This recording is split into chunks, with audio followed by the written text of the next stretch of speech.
So how did Viking Kids Club start, or what was your vision for Viking Kids Club? I was thinking of a way that we could partner the church Mm-hmm. and the college and the neighborhood on something good. And as we talked to neighborhood families, they said that their number one need was help with after school on early out days. Mm-hmm. So they went and talked to the principal over there, and I wrote a grant. And so I Mm-hmm. received a grant. The principal thought it was a great idea. Started training some Grandview students, and we gave it a shot. Where'd you get the grant from? From the ELCA. So Okay. the Lutheran Church of America was offering some grants that looked to expand ministries, and so I applied, and we won a $40,000 grant to start this. That's crazy. Yeah. How do you hope to expand Viking Kids Club? We have to rethink about how Viking Kids Club's gonna be. They're gonna change they're gonna get rid of early outs next year and instead do like full days off, which I think will still be really hard for families in our neighborhood and our demographic here. So I don't know if it looks like a day camp. I don't know if Like on the days they have off. on the days that they have off. I don't know quite what that looks like. So I'll probably gather together some volunteers and then some families and try and vision what that looks like going forward. Okay. So, has this brought more families into the church, and like, have you like grown closer to families from the neighborhood because of this? Yeah, absolutely.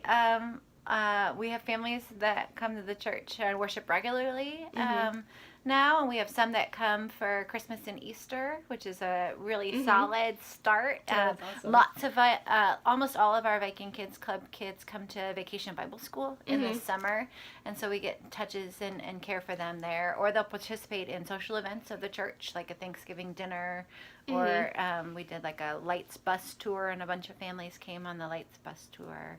So sometimes it's cool. social events, and sometimes it's actually becoming part of the community. Just depends on what they kind of are looking for. You know, and some of them worship other places, and then and that's good too. So, Yeah. Yeah. I was gonna ask you something off of that. Have you like kind of built a relationship with Cattell because of this too? Yeah. Yep. Absolutely. And so I know the principal really well as some of the teachers and the building secretary for sure. So yep. Definitely built a relationship. The other thing that it's been really good for is that Luther Memorial is in such a funny spot. There people because after Grandview Avenue got blocked off to become the walking plaza. Right. Nobody has any reason to drive past the church. There's only one house here on this street, and so we were really not known in the neighborhood. And now, since the Viking Kids Club, we are actually known in the neighborhood as people who really care about the neighborhood. That's awesome. Yeah. So how did you come up with like the structure of Viking Kids Club? Like how you, like we have snack and then we play games and all that. Trial and error, right? The first semester we started, we had one kid sign up for the very first week. Wow. And then we did some more promotions. And then the second week we had 15. Third week we had 40. And by week 10 we had 75 students. And so I had 4 volunteers the first week, and then I quick had to call and get more volunteers. 70 students is not a sustainable size for the size of our congregation, and so I decided at that point that we were going to cap it at 45 students, and we were going to do it really well, as opposed to just managing chaos. Right? Could not imagine that. It was crazy, and it was good. The kids all think of it as like the most fun ever, but we weren't getting the contact, the interpersonal contact between.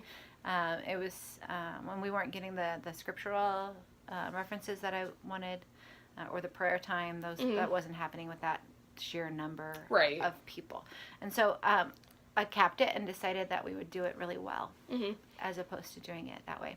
And so we modeled it really off of Vacation Bible School. Yeah, it's similar And to that. but then it's been a work in progress, and so I ask Grandview students to help me kind of come up with ideas and ways that we can do it better.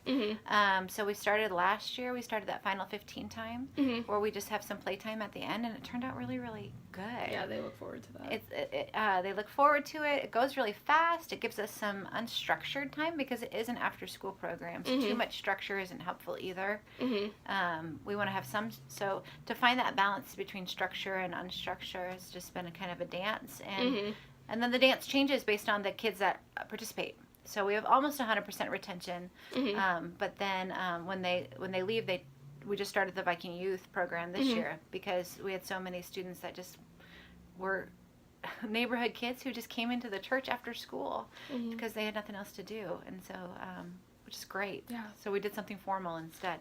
Yeah. It's been good. Right. And then my last question is just like a favorite story you have about Viking Kids Club or anything else you want to talk about. Yeah. One of our kids, Juan is his name. I remember the first year we talked about how God created people to be good, and how so I kept reminding them, and he said, "No, I'm not good. I'm dumb." And I said, "Well, God said that you're good, so I don't think God's a liar." And then he came up to me the next week, and he said, "You know, Miss Angie, I just didn't know I was good." And I just thought that was like the most heartwarming. I also love that when I see the kids at school, you know, they give me a big hug, and then we've had a number of the kids. Livea asked her parents if she could be baptized here at Luther Memorial, and I love that. So much connection. Grandview students fall in love with the kids just as much. So this week there's some Grandview students bringing one of our Viking youth some cookies after she has leg surgery. So, so these connections don't just stay here. They really are life forming. One of the big things that I am surprised at is that I thought that Viking Kids Club would be mostly for the neighborhood children, and I actually think that it transforms more of the volunteers more. Yeah, I would agree with that for than sure. the neighborhood kids. I think it equips college students to be able to do practical ministry skills, as well as kind of gives them an understanding of a life that maybe has looked very different than theirs. And so it gives them the chance to see kind of the complexities of that families have. And and I'm very, we've got good relationships with our kids and their parents, and they look forward to coming. For most of them, it's their only after school activity that they have at all. And so I'm just honored that we get to be a part of their lives. All right, cool. Yep. Thanks, Angie. Thanks, Haley.